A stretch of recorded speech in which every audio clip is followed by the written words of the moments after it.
ನಮಸ್ಕಾರ ಸಿಂಹರಾಶಿಯವರೇ, ನಿಮ್ಮ ಜೀವನದಲ್ಲಿ ಇತ್ತೀಚಿನ ದಿನದಲ್ಲಿ ಕೆಲವು ವಿಚಿತ್ರ ಅನುಭವಗಳು ಆಗುತ್ತಿವೆಯೇ? ಕೆಲವೊಮ್ಮೆ ಮನಸ್ಸಿನಲ್ಲಿ ಅರ್ಥವಾಗದ ಆತಂಕ, ಕೆಲವೊಮ್ಮೆ ಕಾರಣವಿಲ್ಲದೆ ಸಂತೋಷ, ಇನ್ನು ಯಾವುದೋ ದೊಡ್ಡ ಬದಲಾವಣೆ ಆಗಲಿವೆ ಎಂಬ ಭಾವನೆ ಮೂಡುತ್ತಿದೆಯೇ? ಹಾಗಿದ್ದರೆ ಈ ವಿಡಿಯೋ ನಿಮಗಾಗಿಯೇ. ದೇವರು ಯಾವಾಗಲೂ ನಿಮ್ಮೊಂದಿಗೆ ಮಾತನಾಡುತ್ತಾನೆ, ಆದರೆ ಆತನು ಮಾತನಾಡುವ ವಿಧಾನ ವಿಭಿನ್ನವಾಗಿರುತ್ತದೆ. ಆಕಾಶದಿಂದ ಧ್ವನಿ ಬರುವುದಿಲ್ಲ, ಕನಸಿನಲ್ಲಿ ಮಾತ್ರ ಕಾಣಿಸಿಕೊಳ್ಳುವುದಿಲ್ಲ. ನಮ್ಮ ಜೀವನದಲ್ಲಿ ನಡೆಯುವ ಘಟನೆಗಳು, ಭೇಟಿಯಾಗುವ ಜನರು, ಪದೇ ಪದೇ ಕಾಣುವ ಸಂಕೇತಗಳು, ಮನಸ್ಸಿನ ಒಳಗಿನಿಂದ ಬರುವ ಧ್ವನಿ, ಇವೆಲ್ಲವೂ ದೇವರು ನೀಡುವ ಸೂಚನೆಯಾಗಿರಬಹುದು. ಅನೇಕ ಜನರು ಈ ಸೂಚನೆಯನ್ನ ನಿರ್ಲಕ್ಷ್ಯ ಮಾಡ್ತಾರೆ. ನಂತರ ಜೀವನದಲ್ಲಿ ಏನೂ ಇಲ್ಲ, ಎಲ್ಲವನ್ನ ಕಳೆದುಕೊಂಡು ಕಷ್ಟದಲ್ಲಿ ಎದುರಾದಾಗ, ಅವಕಾಶಗಳು ಕೈತಪ್ಪಿದಾಗ ಪಶ್ಚಾತ್ತಾಪ ಪಡುತ್ತಾರೆ. ಸಿಂಹ ರಾಶಿಯವರಲ್ಲಿ ಸಹಜವಾಗಿ ನಾಯಕತ್ವದ ಗುಣ, ಧೈರ್ಯ ಮತ್ತು ಆತ್ಮವಿಶ್ವಾಸ ಇರುತ್ತದೆ. ಆದರೆ ಕೆಲವೊಮ್ಮೆ ಅದೇ ಆತ್ಮವಿಶ್ವಾಸ ದೈವಿಕ ಎಚ್ಚರಿಕೆಯನ್ನ ಕಡೆಗಾಣಿಸುವಂತೆ ಮಾಡುತ್ತದೆ. ಆದ್ದರಿಂದ ಇಂದು ನಾವು ದೇವರು ನಿಮಗೆ ನೀಡುತ್ತಿರುವಂತಹ 10 ಪ್ರಮುಖವಾದ ಸೂಚನೆಗಳ ಬಗ್ಗೆ ತಿಳಿದುಕೊಳ್ಳೋಣ. ಈ ಸಂದೇಶವನ್ನು ಕೊನೆವರೆಗೂ ಕೇಳಿ, ಏಕೆಂದರೆ ನಿಮ್ಮ ಜೀವನದಲ್ಲಿ ಇನ್ನು ಮುಂದಿನ ದೊಡ್ಡ ಅಧ್ಯಾಯದ ಬಾಗಿಲು ತೆಗೆದುಕೊಳ್ಳುವ ಸಮಯ ಹತ್ತಿರದಲ್ಲಿರುತ್ತದೆ. ಸಿಂಹ ರಾಶಿಯವರೇ, ಇತ್ತೀಚೆಗೆ ನಿಮ್ಮ ಮನಸ್ಸು ಒಂದೇ ವಿಚಾರದ ಬಗ್ಗೆ ಮತ್ತೆ ಮತ್ತೆ ಯೋಚಿಸುತ್ತಿದೆಯೇ? ಒಂದು ದೊಡ್ಡದಾದ ವ್ಯವಹಾರ ಪ್ರಾರಂಭಿಸಬೇಕು, ಒಂದು ನಿರ್ಧಾರ ತೆಗೆದುಕೊಳ್ಳಬೇಕು, ಯಾರನ್ನ ಸಂಪರ್ಕಿಸಬೇಕು ಅಥವಾ ಒಂದು ಸ್ಥಳಕ್ಕೆ ಹೋಗಬೇಕು ಎಂಬ ಭಾವನೆ ಪದೇ ಪದೇ ಬರುತ್ತಿದೆಯೇ? ಇದನ್ನು ಸಾಮಾನ್ಯ ಕಲ್ಪನೆ ಎಂದು ನಿರ್ಲಕ್ಷ್ಯ ಮಾಡಬೇಡಿ. ಕೆಲವೊಮ್ಮೆ ದೇವರು ನಿಮ್ಮ ಆತ್ಮದ ಮೂಲಕ ನಿಮ್ಮೊಂದಿಗೆ ಮಾತನಾಡುತ್ತಾರೆ. ಹೊರಗಿನ ಪ್ರಪಂಚ ಗೊಂದಲದಿಂದ ತುಂಬಿರಬಹುದು, ಆದರೆ ಆತ್ಮದ ಧ್ವನಿ ಸದಾ ಸ್ಪಷ್ಟವಾಗಿರುತ್ತದೆ. ನೀವು ಯಾವುದಾದರೂ ಕಾರ್ಯದ ಬಗ್ಗೆ ನಿರಂತರವಾಗಿ ಯೋಚಿಸುತ್ತಿದ್ದರೆ ಅದರ ಹಿಂದೆ ಒಂದು ಕಾರಣ ಇರಬಹುದು. ದೇವರು ನಿಮ್ಮನ್ನು ಸರಿಯಾದ ದಿಕ್ಕಿನತ್ತ ಕೊಂಡೊಯ್ಯಲು ಪ್ರಯತ್ನಿಸುತ್ತಾ ಇರಬಹುದು. ಅನೇಕ ಮಹಾನ್ ವ್ಯಕ್ತಿಗಳು ತಮ್ಮ ಜೀವನದಲ್ಲಿ ದೊಡ್ಡ ನಿರ್ಧಾರವನ್ನು ಇಂತಹ ಒಳಗಿನ ಪ್ರೇರೇಪಣೆಯ ಆಧಾರದ ಮೇಲೆ ತೆಗೆದುಕೊಂಡಿದ್ದಾರೆ. ಸಿಂಹ ರಾಶಿಯವರಲ್ಲಿ ನಿರ್ಧಾರ ತೆಗೆದುಕೊಳ್ಳುವ ಸಾಮರ್ಥ್ಯ ಉತ್ತಮವಾಗಿರುತ್ತದೆ, ಆದರೆ ಈ ಸಮಯದಲ್ಲಿ ನೀವು ನಿಮ್ಮ ಮನಸ್ಸಿನ ಧ್ವನಿಯನ್ನು ಕೇಳಬೇಕು. ಆತುರದಲ್ಲಿ ನಿರ್ಧಾರ ಮಾಡಬೇಡಿ. ಶಾಂತವಾಗಿ ಕುಳಿತು ಧ್ಯಾನ ಮಾಡಿ, ಪ್ರಾರ್ಥನೆ ಮಾಡಿ, ನಿಮ್ಮೊಳಗಿಂದ ಬರುವಂತಹ ಉತ್ತರಗಳನ್ನು ಗಮನಿಸಿ. ದೇವರು ನಿಮ್ಮ ಜೀವನದಲ್ಲಿ ಹೊಸ ಅದೃಷ್ಟದ ಬಾಗಿಲನ್ನು ಸಿದ್ಧಪಡಿಸುತ್ತಿದ್ದಾರೆ. ಈ ದಾರಿಯನ್ನು ನೀವು ಗುರುತಿಸಬೇಕು. ನಿರ್ಧಾರವನ್ನು, ಸೂಚನೆಗಳನ್ನು ಯಾವತ್ತೂ ನಿರ್ಲಕ್ಷ್ಯ ಮಾಡಬಾರ್ದು. ಇತ್ತೀಚಿನ ದಿನಗಳಲ್ಲಿ ನೀವು ಗಡಿಯಾರ ನೋಡಿದಾಗ 11:11, 2:22, 5:55, 7:77 ಈ ರೀತಿಯ ಸಂಖ್ಯೆಗಳು ಪದೇ ಪದೇ ಕಾಣಿಸುತ್ತಿವೆ. ವಾಹನದ ನಂಬರ್ ಪ್ಲೇಟ್ಗಳಲ್ಲಿ, ಮೊಬೈಲ್ ನೋಟಿಫಿಕೇಶನ್ನಲ್ಲಿ ಅಥವಾ ಬೇರೆ ಸಂದರ್ಭದಲ್ಲಿ ಒಂದೇ ರೀತಿಯ ಸಂಖ್ಯೆಗಳು ಪುನಃ ನಿಮ್ಮ ಗಮನ ಸೆಳೆಯುತ್ತಿವೆಯೇ? ಅನೇಕ ಆಧ್ಯಾತ್ಮಿಕ ನಂಬಿಕೆಗಳ ಪ್ರಕಾರ ಇವು ಸಾಮಾನ್ಯ ಘಟನೆಯಲ್ಲ, ವಿಶ್ವ ಅಥವಾ ದೈವಿಕ ಶಕ್ತಿ ನಿಮ್ಮ ಗಮನವನ್ನು ಸೆಳೆಯಲು ಪ್ರಯತ್ನಿಸುತ್ತಿದೆ ಎಂಬ ಸಂಕೇತವೆಂದು ಹಲವಾರು ನಂಬುತ್ತಾರೆ. ಸಿಂಹ ರಾಶಿಯವರ ಜೀವನದಲ್ಲಿ ಈಗ ಒಂದು ಪ್ರಮುಖ ಘಟನೆ ನಡೆಯುವಂತಹ ಸಾಧ್ಯತೆ ಇದೆ.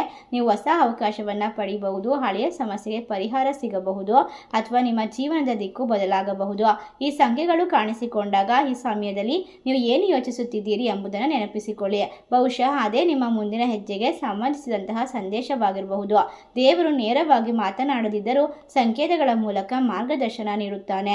ಈ ಸಮಯದಲ್ಲಿ ನಿಮ್ಮ ಸುತ್ತಮುತ್ತ ನಡೆಯುವ ಸಣ್ಣ ಘಟನೆಗಳಿಗೂ ಗಮನ ಕೊಡಿ, ಏಕೆಂದರೆ ದೊಡ್ಡ ಬದಲಾವಣೆಗಳು ಸಾಮಾನ್ಯವಾಗಿ ಸಣ್ಣ ಸೂಚನೆಗಳಿಂದಲೇ ಆರಂಭವಾಗುತ್ತದೆ.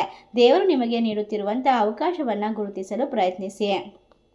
ಸಿಂಹ ರಾಶಿಯವರೇ, ಕೆಲವೊಮ್ಮೆ ನಾವು ತುಂಬ ಪ್ರೀತಿಸಿದಂತಹ ಜನರು ಅಥವಾ ತುಂಬ ನಂಬಿದಂತಹ ಸ್ನೇಹಿತರು ನಮ್ಮನ್ನು ಜೀವಂತವಾಗಿದ್ದರೂ ದೂರವಾಗಿರುತ್ತಾರೆ, ಏಕೆಂದರೆ ಇದು ನೋವನ್ನು ಉಂಟು ಮಾಡುತ್ತದೆ.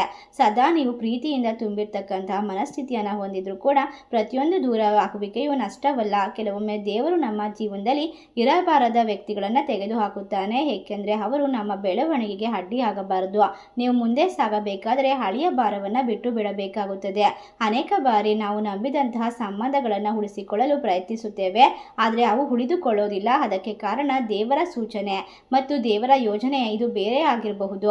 ಸಿಂಹ ರಾಶಿಯವರು ನಿಷ್ಠಾವಂತರಾಗಿರ್ತಾರೆ. ಒಮ್ಮೆ ಯಾರನ್ನಾದರೂ ತಮ್ಮವರಾಗಿ ಸ್ವೀಕರಿಸಿದರೆ ಅವರನ್ನು ಸುಲಭವಾಗಿ ಬಿಡೋದಿಲ್ಲ, ಆದರೆ ಕೆಲವೊಮ್ಮೆ ಬಿಡುವುದು ಕೂಡ ಅಗತ್ಯ. ಈಗ ನಿಮ್ಮ ಜೀವನದಿಂದ ದೂರವಾಗುತ್ತಿರುವ ವ್ಯಕ್ತಿಗಳ ಬಗ್ಗೆ ಹೆಚ್ಚು ಚಿಂತಿಸಬೇಡಿ. ಬದಲಾಗಿ ದೇವರು ಹೊಸ ಅವಕಾಶಗಳಿಗೆ, ಹೊಸ ಸಂಬಂಧಗಳಿಗೆ ಮತ್ತು ಹೊಸ ಸಂತೋಷಕ್ಕೆ ಜಾಗ ಮಾಡುತ್ತಿದ್ದಾನೆ ಎಂದು ನಂಬಿ. ನಿಮ್ಮ ಜೀವನದ ಪ್ರತಿಯೊಂದು ಬಾಗಿಲು ಮುಚ್ಚಿದಾಗ ಅದರ ಹಿಂದೆ ಯಾವುದೋ ದೊಡ್ಡ ಕಾರಣ ಇರುತ್ತದೆ. ದೇವರು ನಿಮ್ಮನ್ನು ತಪ್ಪು ಜನರಿಂದ ದೂರ ಮಾಡಿ ಸರಿಯಾದ ಜನರತ್ತ ಕರೆದೊಯ್ಯುತ್ತಿದ್ದಾನೆ. ಆದ್ದರಿಂದ ಬೇಸರಕ್ಕಿಂತ ನಂಬಿಕೆಯನ್ನು ಹೆಚ್ಚಿಸಿಕೊಳ್ಳಿ. ನೀವು ಯಾರಾದರೂ ಕೆಲಸ ಮಾಡಲು ಪ್ರಯತ್ನಿಸಿದಾಗ ಪದೇ ಪದೇ ಅಡೆತಡೆಗಳು ಎದುರಿಸುತ್ತಿದ್ದಾರಾ? ಹಾಗಾದರೆ ಎಲ್ಲ ಸಿದ್ಧತೆಗಳು, ಕೆಲಸ ಮುಂದಕ್ಕೆ ಸಾಗುತ್ತಿಲ್ಲವೇ?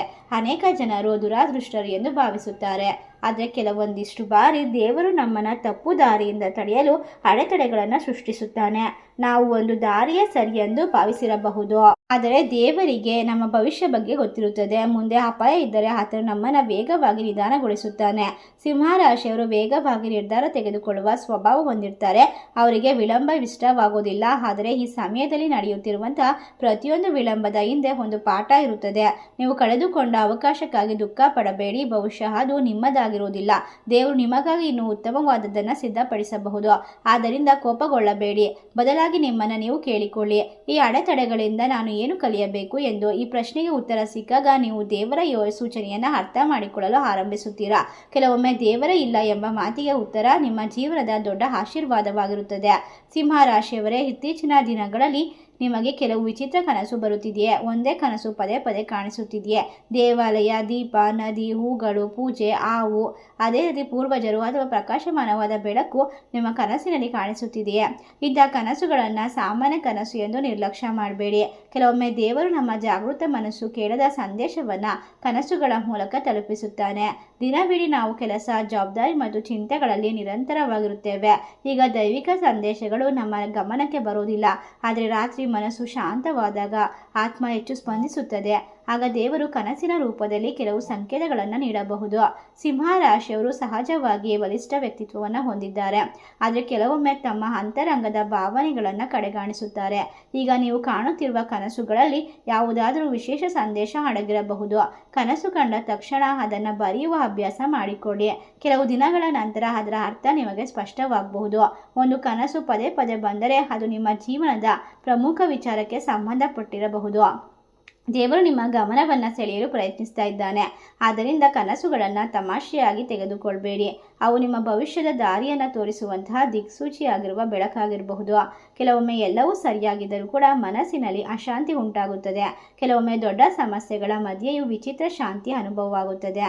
ಸಿಂಹರಾಶಿಯವರೇ, ಇದು ಸಹ ದೇವರು ನೀಡುವ ಒಂದು ಪ್ರಮುಖವಾದ ಸೂಚನೆಯಾಗಿರಬಹುದು.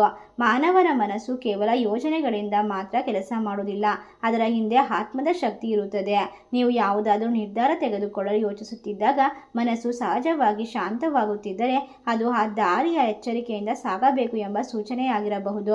ಅದೇ ರೀತಿ ಹೊರಗಿನ ಪರಿಸ್ಥಿತಿ ಕಷ್ಟಕರವಾಗಿದ್ದರೂ ಒಳಗಿನಿಂದ ಶಾಂತಿ ಅನುಭವವಾಗುತ್ತಿದ್ದರೆ ದೇವರು ನಿಮ್ಮೊಂದಿಗೆ ಇದ್ದಾನೆ ಎಂಬ ಭರವಸೆಯ ಸಂಕೇತವಾಗಬಹುದು.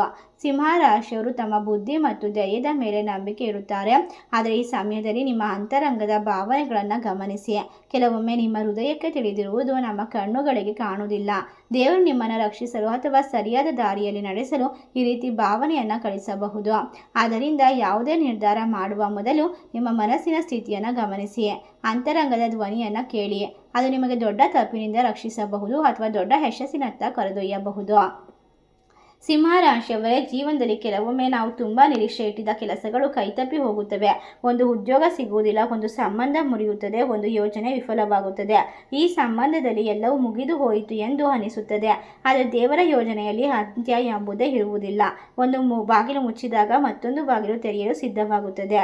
ಸಮಸ್ಯೆ ಏನೆಂದರೆ ನಾವು ಮುಚ್ಚಿದ ಬಾಗಿಲಿನತ್ತ ನೋಡುತ್ತಲೇ ಇರುತ್ತೇವೆ. ಆದ್ದರಿಂದ ತೆರೆದಿರುವ ಹೊಸ ಅವಕಾಶ ಕಾಣಿಸುವುದಿಲ್ಲ. ಸಿಂಹರಾಶಿಯವರು ದೊಡ್ಡ ಕನಸನ್ನು ಕಾಣುವವರು. ಅವರು ಸೋಲನ್ನು ಸುಲಭವಾಗಿ ಒಪ್ಪಿಕೊಳ್ಳೋದಿಲ್ಲ. ಆದರೆ ಕೆಲವೊಮ್ಮೆ ಸೋಲು ಕೂಡ ದೇವರ ಆಶೀರ್ವಾದವಾಗಿರಬಹುದು. ನೀವು ಕಳೆದುಕೊಂಡ ಅವಕಾಶಕ್ಕಿಂತ ಉತ್ತಮವಾದದ್ದು ನಿಮ್ಮನ್ನು ಕಾಯುತ್ತಿರಬಹುದು. ಈಗ ನಿಮ್ಮ ಜೀವನದಲ್ಲಿ ಏನಾದರೂ ಮುಗಿದಿದ್ದರೆ ಅದನ್ನು ದುರಾದೃಷ್ಟ ಎಂದು ಭಾವಿಸಬೇಡಿ. ಅದು ಹೊಸ ಅಧ್ಯಾಯದ ಆರಂಭವಾಗಿರಬಹುದು. ದೇವರು ನಿಮ್ಮನ್ನು ನಿಮ್ಮ ನಿಜವಾದ ಗುರಿಯತ್ತ ಕರೆದೊಯ್ಯಲು ಹಳೆಯ ದಾರಿಯನ್ನು ಮುಚ್ಚುತ್ತಿದ್ದಾನೆ. ಆದ್ದರಿಂದ ಭಯಪಡುವ ಅಗತ್ಯವಿಲ್ಲ.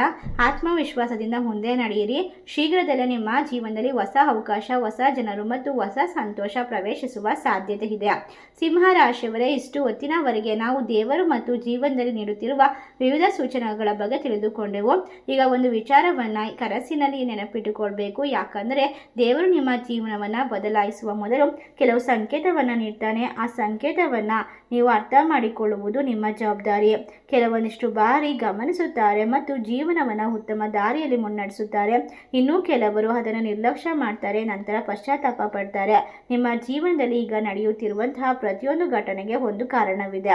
ನೀವು ಭೇಟಿಯಾಗುತ್ತಿರುವ ಜನರು, ಎದುರಿಸುತ್ತಿರುವಂತಹ ಸವಾಲುಗಳು, ಕಾಣುತ್ತಿರುವಂತಹ ಕನಸು, ಮನಸ್ಸಿನಲ್ಲಿ ಮೂಡುವ ಭಾವನೆಗಳು, ತೆರೆಯುತ್ತಿರುವ ಅವಕಾಶ ಮತ್ತು ಮುಚ್ಚುತ್ತಿರುವ ಬಾಗಿಲುಗಳು ಯಾವುದು ಯಜಚ್ಛಿತಲ್ಲ, ಖಂಡಿತವಾಗಿ ಆಕಸ್ಮಿಕವಲ್ಲ. ಇವೆಲ್ಲವೂ ನಿಮ್ಮ ಜೀವನದ ಒಂದು ದೊಡ್ಡ ಯೋಜನೆಯ ಭಾಗವಾಗಿರಬಹುದು. ದೇವರು ನಿಮ್ಮನ್ನು ನೀವು ಊಹಿಸದ ಎತ್ತರಕ್ಕೆ ಕೊಂಡೊಯ್ಯಲು ಸಿದ್ಧತೆ ನಡೆಸುತ್ತಿದ್ದಾನೆ. ಆದ್ದರಿಂದ ಈ ಸಮಯದಲ್ಲಿ ಭಯಪಡಬೇಡಿ, ನಿರಾಶರಾಗಬೇಡಿ, ನಿಮ್ಮ ಮೇಲಿನ ನಂಬಿಕೆಯನ್ನು ಕಳೆದುಕೊಳ್ಳಬೇಡಿ. ಕೆಲವೊಮ್ಮೆ ಜೀವನದಲ್ಲಿ ಎಲ್ಲವೂ ಕತ್ತಲೆಯಂತೆ ಕಾಣಬಹುದು, ಆದರೆ ಕತ್ತಲೆಯ ನಂತರ ಬೆಳಕು ಬರುತ್ತದೆ. ಪರೀಕ್ಷೆಯ ನಂತರ ಆಶೀರ್ವಾದ ಬರುತ್ತದೆ. ಕಾಯುವಿಕೆಯ ನಂತರ ಯಶಸ್ಸು ಬರುತ್ತದೆ. ದೇವರು ನಿಮ್ಮನ್ನು ಮರೆತಿಲ್ಲ. ನೀವು ಮಾಡುವ ಪ್ರತಿಯೊಂದು ಪ್ರಾರ್ಥನೆ, ನಿಮ್ಮ ಪ್ರತಿಯೊಂದು ಕಣ್ಣೀರು, ನಿಮ್ಮ ಪ್ರತಿಯೊಂದು ಹೋರಾಟ ದೇವರ ಗಮನದಲ್ಲಿದೆ. ಸಿಂಹ ರಾಶಿಯವರೇ, ಹಿಂದಿನಿಂದ ನಿಮ್ಮ ಸುತ್ತಮುತ್ತ ನಡೆಯುವ ಘಟನೆಯನ್ನು ಹೆಚ್ಚು ಗಮನಿಸಿ. ನಿಮ್ಮ ಹೃದಯದ ಧ್ವನಿಯನ್ನು ಕೇಳಿ ದೇವರ ಮೇಲಿನ ನಂಬಿಕೆಯನ್ನು ಇನ್ನಷ್ಟು ಗಟ್ಟಿಗೊಳಿಸಿ. ಪ್ರತಿದಿನ ಬೆಳಗ್ಗೆ ಎದ್ದ ತಕ್ಷಣ ದೇವರಿಗೆ ಕೃತಜ್ಞತೆಯನ್ನು ಸಲ್ಲಿಸಿ. ನಿಮ್ಮ ಜೀವನದಲ್ಲಿ ಒಳ್ಳೆಯದಾಗಲಿ ಎಂಬ ಆತ್ಮವಿಶ್ವಾಸವನ್ನು ಇಟ್ಟುಕೊಳ್ಳಿ, ಏಕೆಂದರೆ ದೇವರು ನಿಮಗೆ ಕೊಟ್ಟಿರುವ ಸೂಚನೆಗಳು ಒಂದು ದೊಡ್ಡ ಶುಭ ಸಮಯದ ಮುನ್ಸೂಚನೆ ಆಗಿರಬಹುದು. ನಿಮ್ಮ ಜೀವನದಲ್ಲಿ ಸಂತೋಷ, ಸಮೃದ್ಧಿ, ಆರೋಗ್ಯ, ಯಶಸ್ಸು ತುಂಬಿ ತುಳುಕಲಿ ಎಂದು ಹಾರೈಸುತ್ತೇನೆ. ದೇವರ ಕೃಪೆ ಸದಾ ನಿಮ್ಮೊಂದಿಗಿರಲಿ. ನೀವು ಕೈ ಹಾಕುವ ಪ್ರತಿಯೊಂದು ಕಾರ್ಯದಲ್ಲೂ ವಿಜಯ ದೊರಕಲಿ. ನಿಮ್ಮ ಕನಸು ನನಸಾಗಲಿ. ನಿಮ್ಮ ಕುಟುಂಬದಲ್ಲಿ ಸುಖ, ಶಾಂತಿ ಮತ್ತು ಸಮೃದ್ಧಿ ನೆಲೆಸಲಿ. ಜೈ ಶ್ರೀರಾಮ್, ಜೈ ಹನುಮಾನ್. ಧನ್ಯವಾದಗಳು. ಮತ್ತೆ ಭೇಟಿಯಾಗೋಣ ಮತ್ತೊಂದು ಅದ್ಭುತವಾಗಿರುವ ಆಧ್ಯಾತ್ಮಿಕ ಸಂದೇಶದೊಂದಿಗೆ.